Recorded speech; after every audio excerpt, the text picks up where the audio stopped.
এতিয়া আৰু এটা মোৰ অভিজ্ঞতা কওঁ কেতিয়াবা আমি গুৱাহাটীৰ বন্ধু মানুহৰ ঘৰত যাওঁ বোলে লৰাই কি কৰি আছে বোলে মেট্ৰিক দিব বোলে পঢ়া শুনা কৰিছে নে বোলে পঢ়া শুনা কৰিছে কিন্তু মাকে লগত কয় পঢ়া শুনা কৰিছে কিন্তু লৰাটোৱে গাখীৰ এগিলাস দিলেও নাখায় তে মই মাজে মাজে ভাবো গাখীৰ দিব পৰাই গাখীৰ দিলেও নাখায় আৰু যোনে গাখীৰ দিব খুজে তাৰ ঘৰত গাখীৰ নাই গাখীৰ কিনিব পইচা লাগিব না নাই দুখীয়া মানুহে মনতটো সবৰে থাকে যে লৰাটো মেট্ৰিক দিব গাখীৰ এগিলাস তাক ৰাতিপুৱা খুৱাও সকলো মাকৰে মনত ইচ্ছা থাকে থাকে নে নাই কিন্তু গাখীৰ কিনিব টকা লাগিব নে নাই ধনী ঘৰৰ লৰা ছোৱালীয়ে নোটো পায় পেনো পালে কাগজো পালে টিউচনো কৰিলে দুখীয়া ঘৰৰ লৰা ছোৱালীয়ে কেনেকৈ পাৰিব তাৰো মই এতিয়া চিন্তা কৰিছো যে এইবাৰৰ পৰা যি লৰা ছোৱালীয়ে মেট্ৰিক দিব মামাই মেট্ৰিক নোহোৱালৈকে প্ৰত্যেক মাহত 300 টকা কৰি বেংকৰ একাউণ্টত দিব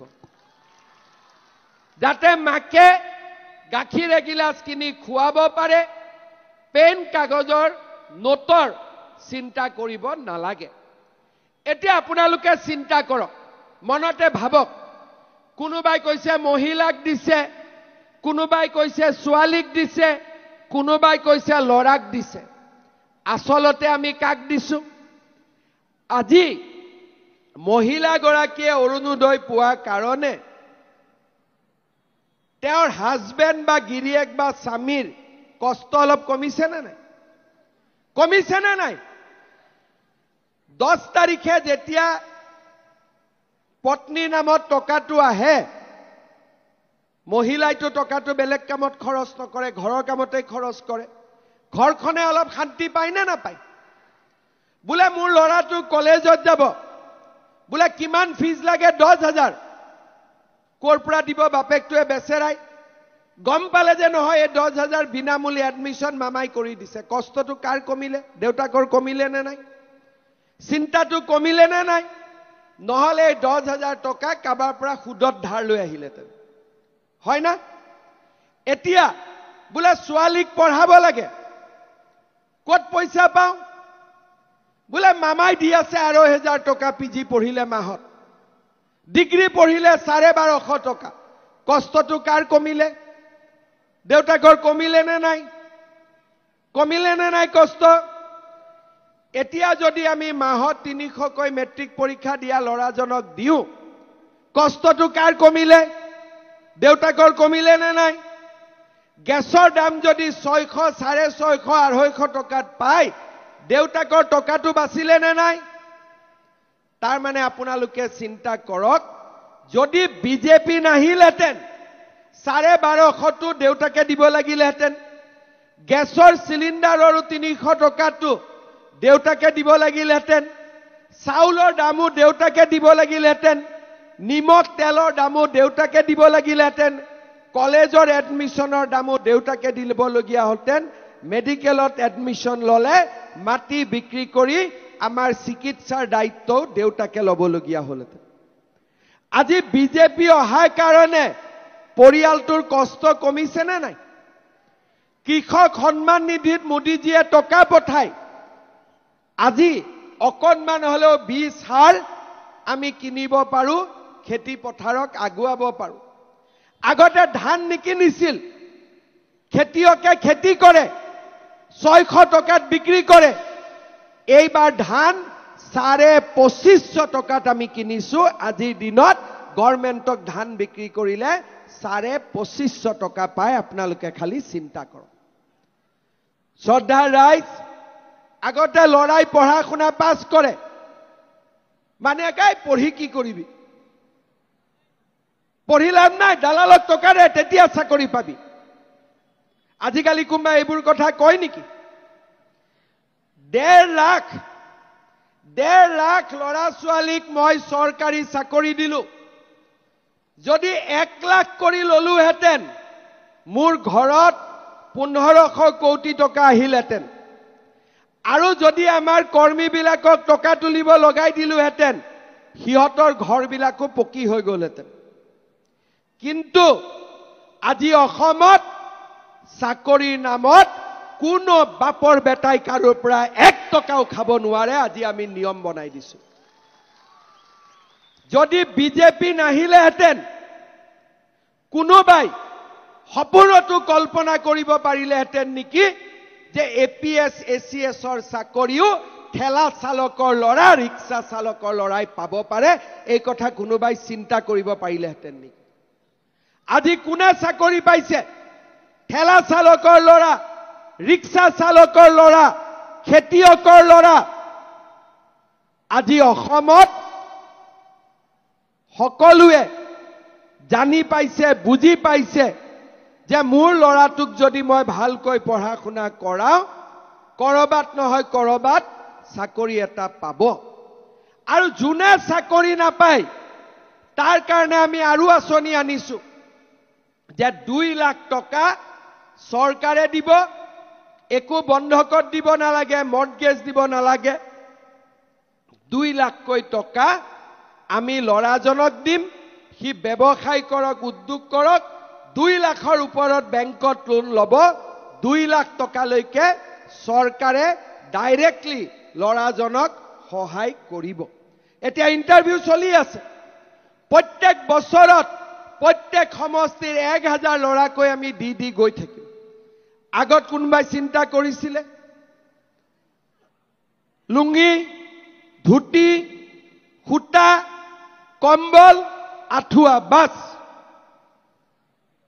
লাখপতি বাইদেউ টকা কাক লাগিব মাই কাক লাগিব হাত দাং ঠিক আছে কংগ্ৰেছৰ দিনত লাখপতি বাইদেউ আছিলে নেকি কংগ্ৰেছৰ দিনত এইবোৰ স্কিম আছিলে নেকি এতিয়া জুন মাহত মই নিজে আহি বৰপেটা পাকাবেতবাৰী সৰভোগ চেঙা বাগবৰ মন্দিয়া সব জায়গাত মই নিজে আহি আপোনালোকক 10,000 টকাৰ চেক মই দি থৈ যাম হ'ব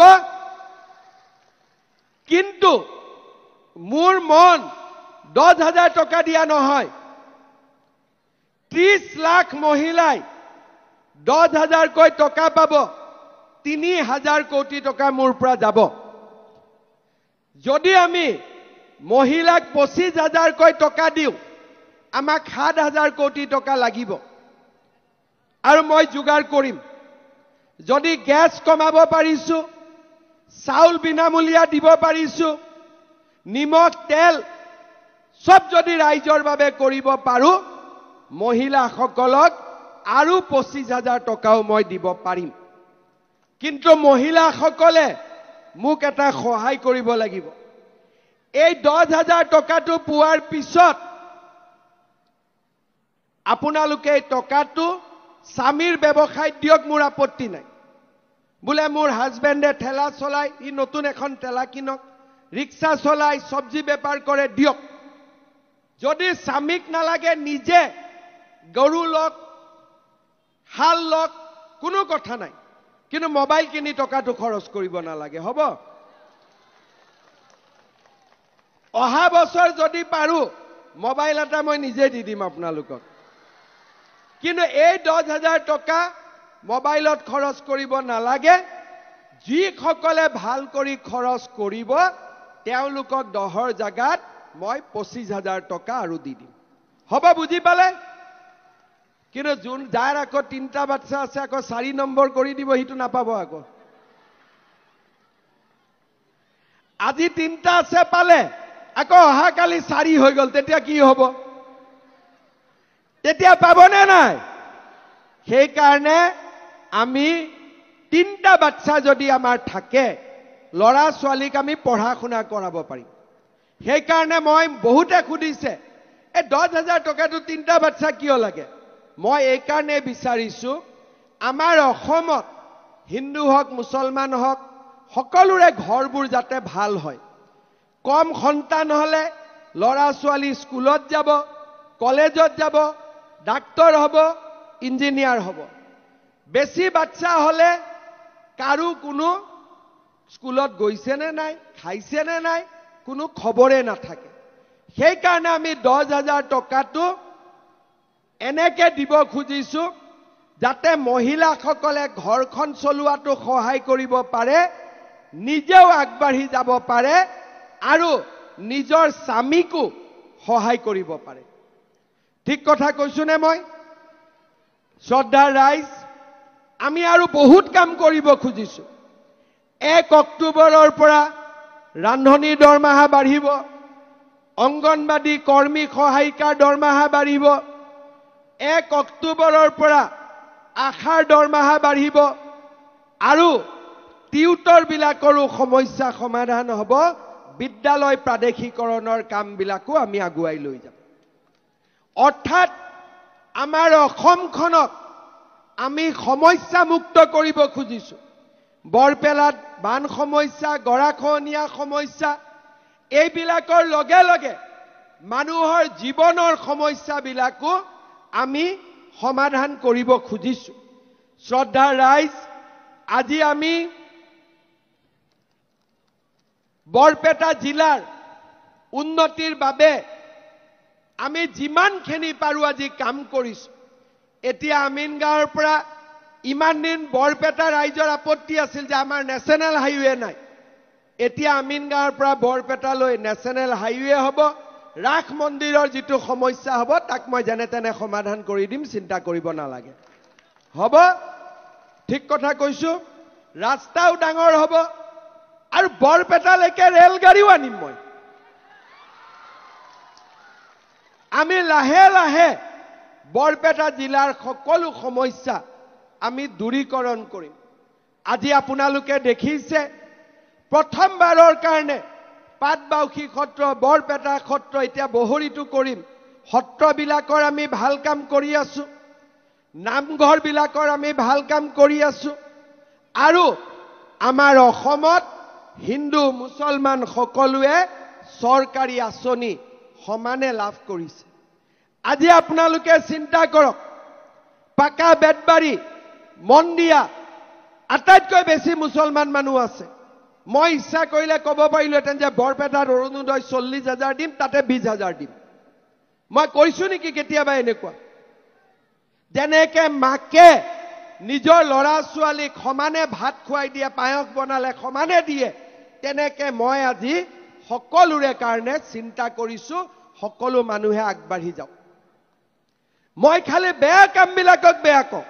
বোলে সৰুতে বাচ্চা এটা 12 বছৰত কিয় বিয়া দিব লাগে, মই সেইটোকহে বেয়া বুলি কওঁ।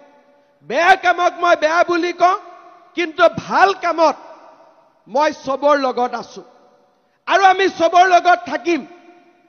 কিন্তু কোনবাই যদি 9 বছৰীয়া ছোৱালীটোক বিয়া দি দিয়ে, তাৰ লগতো থাকিবা নৰি নে পাৰি? কওকচোন আপোনালোকে, পাৰি নেকি? আইনৰ বিৰোধিতা কৰি নহয়, আইনৰ লগত থাকি আমাৰ অসমখনক আমি আগুৱাই লৈ যাব লাগিব। আপোনালোক সকলোকে এটাই অনুৰোধ কৰিম, পঞ্চায়ত ইলেকশ্যনত বিজেপিক ভোট দিয়ক। কংগ্ৰেছটো এনেও হাৰিব, সিহঁতক কোনেও ভোট নিদিয়ে। হাৰাটোতো হাৰিবই, পাক্কা হাৰিব। হাৰিব নে নাই? গতিকে আমাৰ ভোট কেইটা অযথা আমি বেয়া কৰিব নালাগে। সকলোৱে হাতীৰ পেটত, পদুমৰ বুকুত থাৰাপ থাৰাপ ভোট মাৰিব লাগে, হয় নাই? তাপাক তাপাক ভোট মাৰিব লাগে, লাগে নে নাই? দিবতো চবে, হয় নে নহয়? জিকিব নে নাই চবে পঞ্চায়তত? এতিয়া কংগ্ৰেছে জিলা পৰিষদবিলাক টকা দি বিক্ৰী কৰিছে, মেম্বাৰবিলাক টকা দি বিক্ৰী কৰিছে। গতিকে ইলেকশ্যনৰ পিছত টকাটো কাৰ পৰা উঠাব? আপোনালোকৰ পৰাই উঠাব, হয় নে নহয়? স্কিমবিলাকত দুৰ্নীতি কৰি উঠাব নে নুঠাব? আমাৰ কোনো কেণ্ডিডেটে টকাও দিবলগীয়া হোৱা নাই, পোষ্টাৰখিনিও পাৰ্টিয়ে ছপাই দিছে। গতিকে টকা ল'বও নাই, টকা দিবও নাই, লেঠা শেষ। চৰকাৰৰ কাম, টকা খাবই নোৱাৰে, বেংকত ফুটুং কৰি টকা সোমাব, টকা ক'ত ধৰিব পাৰিব, হয় নহয়? দিছপুৰত মই টিপাটো মাৰি দিম, অৰুণোদয় জমা হৈ যাব, মাজত টকা কোনেও কেছ ধৰিবই নোৱাৰে। ধৰিব পাৰে নেকি? দিছপুৰত মানে কুটুং কৰি মাৰি দিম, অৰুণোদয় সোমাই গ'ল, কোনেও মাজতো ধৰিব নোৱাৰে। ক্ৰিকেটতহে কেছ ধৰিব পাৰে, ইয়াততো ধৰিবই নোৱাৰে। গতিকে বিজেপিত টকা খোৱাৰ সম্ভাৱনা নাই। অলপ চলপ জিঅ' টেগিঙত যিটো খাইছিলে, এইবাৰ তাৰো মুধা মই মাৰি দিলো। যা, আৰু যি 2-4টা অলপ দুৰ্নীতি আছে মোৰ নজৰত আছে 4 বছৰতেতো ইমান কৰবা নৰি যিমানখিনি পাৰো কৰিছো 300 মান অফিচাৰ জেলত সোমাইছে এতিয়ালৈকে 300 সোমাইছে যোৱাকালি মই তেজপুৰত কৈছো পৰহি যে এই 4 বছৰটো মই শিকিলো প্ৰথমবাৰহে মুখ্যমন্ত্ৰী হৈছো নাটকৰ আগত নৃত্য নাটিকা ওলাই না নাই এই 5 বছৰ হল নৃত্য নাটিকা পিছৰ 5 বছৰ আসল নাটক আৰু কাম তা মানে ঠিক কৈছো না নাই মই গটিকে সকলো ৰাইজ হাতী মানে পদুম পদুম মানে হাতী বিজেপি এজিপিক জিকাব এই কংগ্ৰেছৰ মানুহবিলাকৰ কাম নাই টকা পইচা তোলাত ব্যস্ত আৰু হিহঁতক ভোট দিয়া মানে অৰুণোদয় বন্ধ লুঙি আৰম্ভ নিযুত মইনা বন্ধ ধুতি আৰম্ভ গটিকে লুঙি ধুতি পাৰ্টি ব্ৰহ্মপুত্ৰত পেলাই দিয়ক অৰুণোদয় নিযুত মইনা লাখপতি বাইদেউক ভোট দিয়ক ঠিক কৈছো না ঠিক কৈছো তেলে মোৰ লগত একেলগে কব ভাৰত মাতা কি